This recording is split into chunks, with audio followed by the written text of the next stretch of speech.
forward to Saints and Buccaneers. But this Chiefs Texans matchup should be real interesting.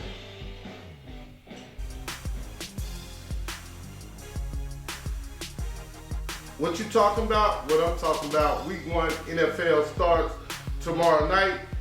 Houston, Texas travel to Kansas City to take on the Kansas City Chiefs. Deshaun Watson of the Houston Texans leads his team out onto the field for the 2020 season.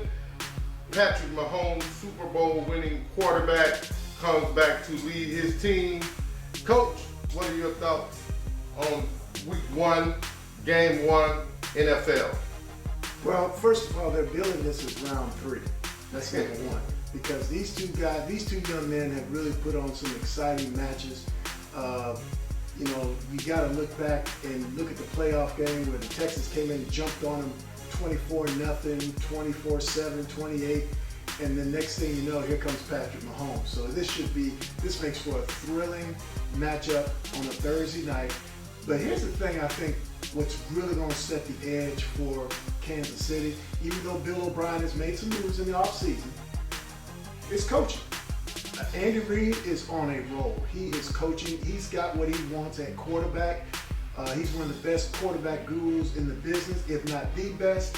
Bill O'Brien, he has some things to accomplish if he wants to take his Deshaun Watson and the Texans to the next level. So it's going to be interesting. Houston Texans, they don't have a lot of weapons. There's not a whole lot. I mean, Brandon Cooks is there, Kenny Stills, Will Fuller, the wide receiving core. They don't really put a lot of fear in the defensive backfield. So I don't know. And then the running game was non-existent. Like I said, offensive line wise, I don't know that offensive line coach sleeps at night. I really don't. I mean, Deshaun Watson has to run around and try to make plays. Now he's good at it, but after a while that gets old. So I'm looking forward to seeing, did the Texans shore up their offensive line? Do they have a semblance of a running game? And can they stretch the field? Because Kansas City is going to stretch the field, and Andy Reid is ready. I think he'll be ready to roll. Hey, the Chiefs, man, they're the champs. They're the Super Bowl champs. Andy Reid finally showed that his air raid attack is worth its weight in gold. They win the Super Bowl, projected, I think, pretty high to come back and win it again. Now, the key issue is Patrick Mahomes, 4,000 yards on last season passing, 5 interceptions, 26 touchdowns. Now, here's the key. Here's the thing that everyone needs to understand is that the Kansas City Chiefs have a rookie running back in Clyde Edwards-Helaire, first round draft pick from LSU. The kid did an outstanding job at LSU this past collegiate football season. They won the national championship. He garnered 1,800 plus yards rushing. He did something that everyone thought that Leonard Fournette and Darius Geis would be able to do, and that was carry LSU to a Super Bowl, national championship wins. And that says a lot now on Clyde Edwards-Helaire's part, because he wasn't built to be that good. No one really, the people in Baton Rouge knew who he was, but no one outside of Baton Rouge knew who he was. And so for him to go and lead those guys in that manner, efficient and effective, is what Edwards-Helaire was. He's always been special if you ask his high school coach, Gabe Fertitta. Now, receiving wise, can Tyreek Hill and company come back and do the things they've done that has made them special? Number two back, Darrell Williams. another guy that is a smash mouth football guy that loves to run the ball. So Kansas City, man, they look really good again on paper. Will they stay healthy? Will they do all the little things again to get back to the Super Bowl? Now, your prediction. Well, you said something about being healthy. Kansas City's team has come out of camp fairly healthy. Their 53-man roster is healthy, but I'm looking at it already. Brandon Cooks, questionable. That's what I'm talking about. You don't know what's going to happen to that young man, and he's from what I understand, a great team guy, but he stays hurt. Then you got Houston's going to have to play near perfect football. I don't know if they, at this stage in the game, I don't know if they have the capability of doing that against the reigning Super Bowl champs, because they're bringing everybody back from last year's Super Bowl team. No one is holding out for the Chiefs. No one's worried about. They sold up Patrick Mahomes' contract. Now the good thing about the Houston Texans, they don't have to worry about whether or not Deshaun Watson's going to leave or whether he's going to try to play. They got that straight. So the question is now, how well can they execute, being that they weren't even, one of the things they like to do, teams were doing, and it was very good, is after a while you get tired of hitting each other, right. Hitting your teammates. You want to hit somebody else. Right. And in the NFL, that's huge, because now you don't want to fight your own guys. Right. And they didn't have it. No team had the chance. All 32 teams had to practice by themselves, just like college football. So I don't want to hear that excuse, because if college football can do it, the NFL can do it. But the point is, those young guys that were trying to make the team, they don't get a chance to really evaluate against other teams. So they're being evaluated basically kind of like they do in college. You're either going to be on the team or you're on the practice squad. If you're not on the practice squad, you're going home. I'm picking Kansas City. I don't think they'll roll them, but I think they'll beat them by at least 12. Give me a number. I'm going to say 32-20. Oh, wow. Wow. 32-20 from the coach. The analyst gives you, I'm going to say Deshaun Watson puts on a show week one. He's a big game hunter. He's always been one of my favorite players, going back to his collegiate days. He just always shows up into the big games. And so I'm going to say Kansas City Chiefs wins 28-25 over the Houston Texans in an opening COVID-19 thriller. You think it's going to be that close? I think it's going to be that good of a game. I tell you what, if they can't push the ball downfield to Deshaun Watson, and they don't have any semblance of a running game. But here's the thing, the other part, defensively, their defensive I might as well play defensive back. I mean, it's crazy. I don't understand. And what Patrick Mahomes has done to those guys, throwing the ball, Tyreek Hill, and we haven't even mentioned about the tight ends. I can't even tell you who the tight end is for the Houston Texans. Who are their two top tight ends? I don't know. And that's for another day. But I do know this. When you look at the Kansas City Chiefs, oh man, they got an all-star tight end who's chomping at the bit. He's out to prove something. Offensive line-wise, running backs, Shady McCoy's still there doing his thing. I mean, they're ready to go. You better hope that the Houston Texans can somehow slow Patrick Mahomes down, because I just don't see it being that close.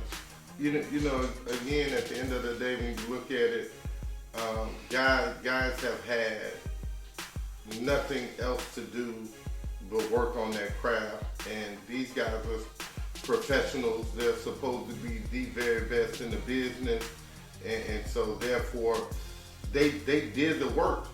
They did the pre-work, and that's always super important.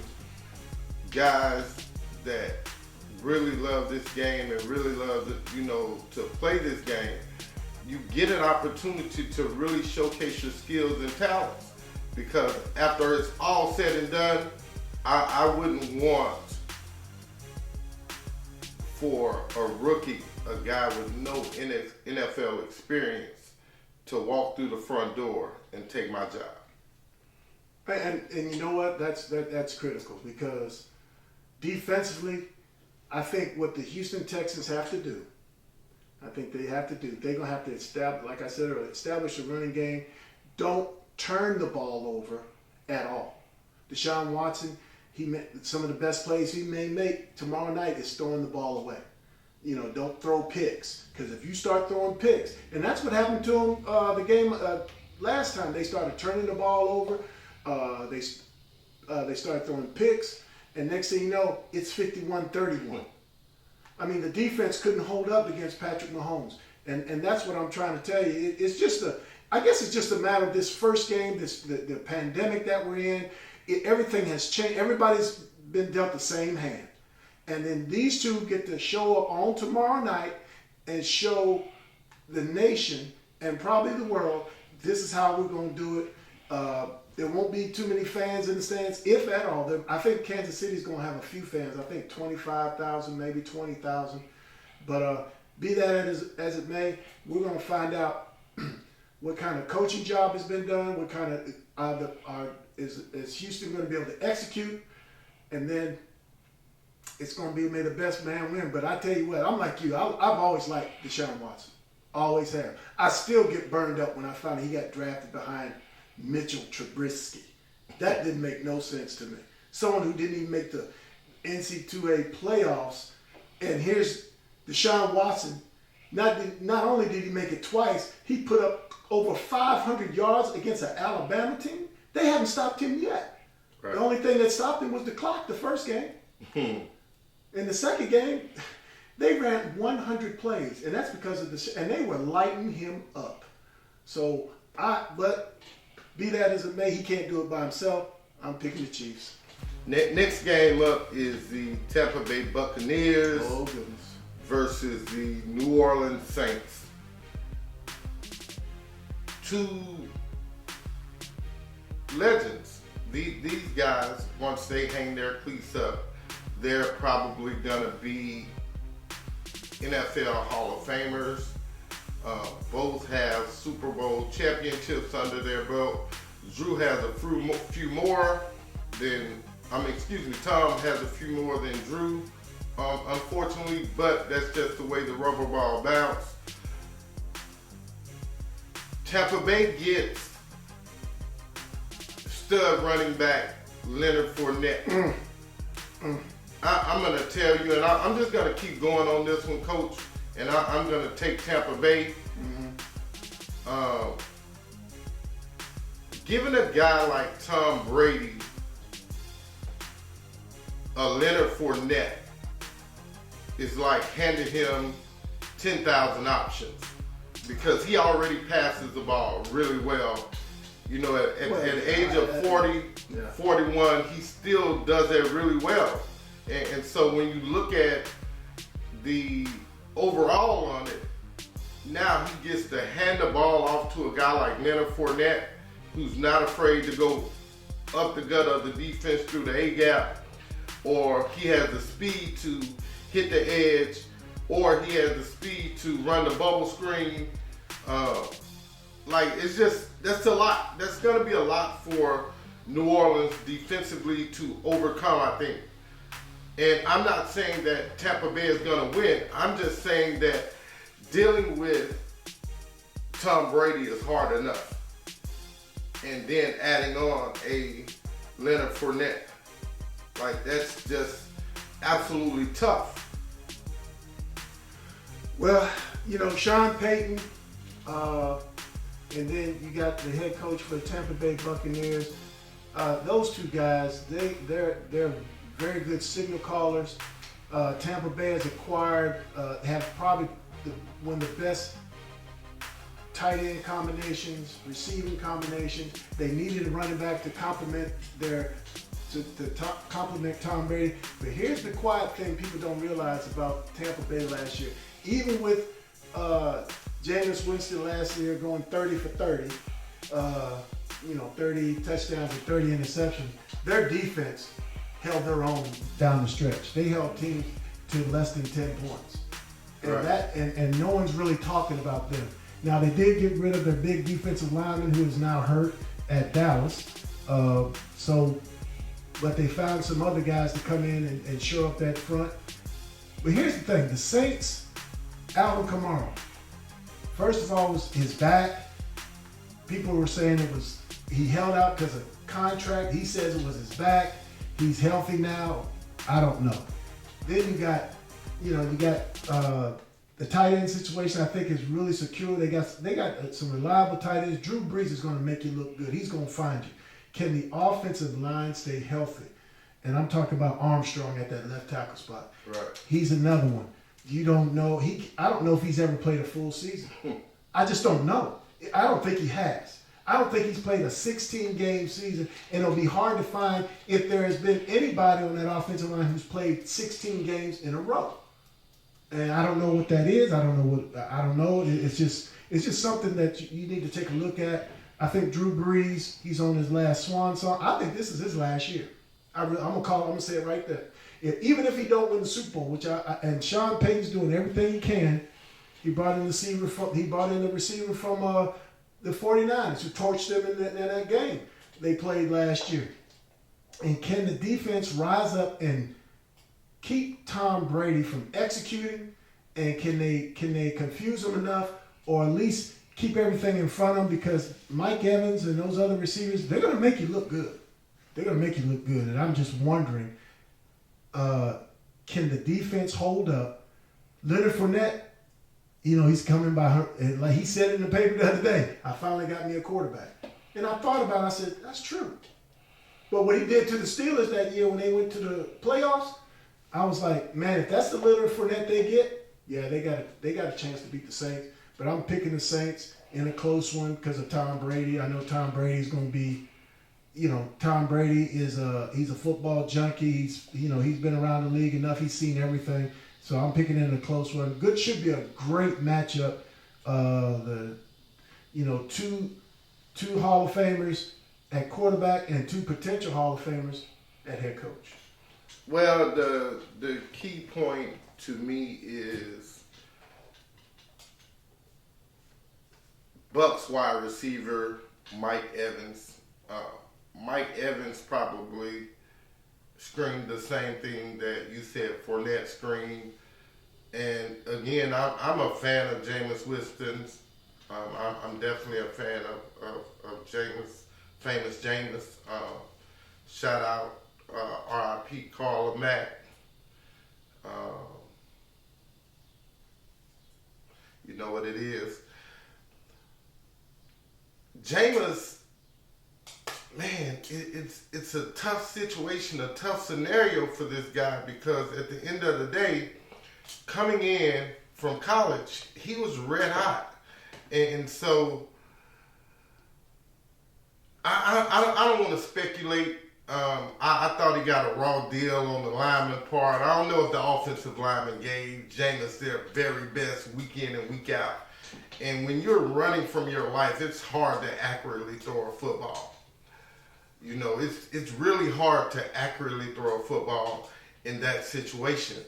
So everybody suffers. And then, Jameis was hurt a little bit. And so now Mike Evans suffered dearly from that. Mike Evans, a guy 1,100 plus receiving yards last season, with a guy that threw 30 interceptions. Like, how many more yards could Mike Evans have gotten if Jameis doesn't throw? If Jameis throws the ball to him 28 times instead of those 30, if 28 of those passes went to Mike Evans instead of the defender, how many more yards? That's probably a 3,500 yard season for Mike Evans, and that's being realistic. 28 of those, catches Mike Evans, a big, strong, physical receiver. He's gonna break 8 or 9 of those. That's gonna give you a couple, some hundreds of more yards. But at the end of the day, Mike Evans is gonna be the blue chip person for this game.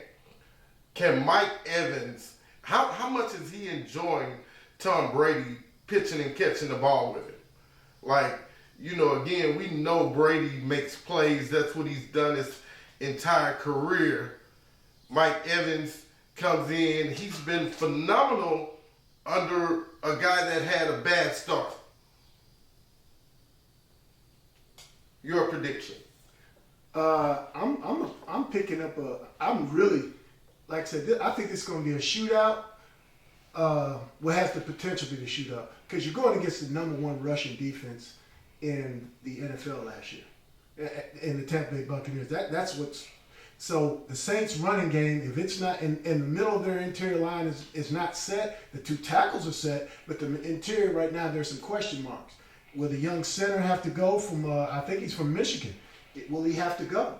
If he has to go, but they tell me he's very smart. So and he's picking up things. He's really making it tough on that the veteran in there. And then and then tight ends. There you go with that again. Yeah, I'm telling you, Drew Brees made that. The guy from Oakland, his name escapes me right now, but I tell you what, he was a big factor in a lot of games last year.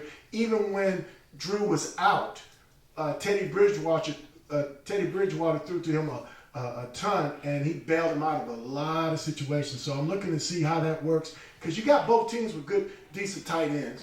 You got two good coaches. Now here's the other thing: they're playing in New Orleans, and the mayor already said no fans. And what's the thing? The Saints, which I think is still kind of overrated, the Saints, because they've lost some big games lately in that dome, which they shouldn't have lost.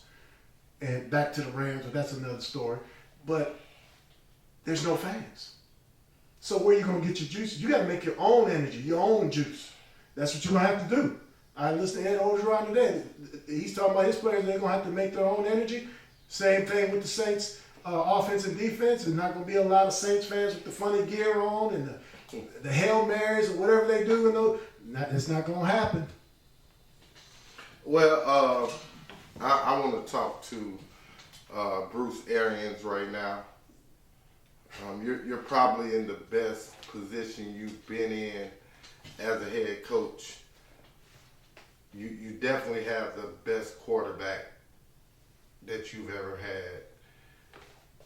You have a stud running back in Leonard Fournette, and you have a really good, exceptionally good wideout in Mike Evans. If you let these gentlemen loose, they're going to go out and score a bunch of points for you. If you try to control them, Drew Brees and company don't need any help. Sean Payton he's an offensive genius. You don't need to give him anything else. Offensive genius, Sean Payton, he gave Drew Brees a lot. He taught Brees so much in their tenure together in New Orleans. They don't need your help. If you allow your key players to be key players, it's a reason why they're called key players. It's a reason why they're called players to watch for. And I'm just trying to give you a little help here.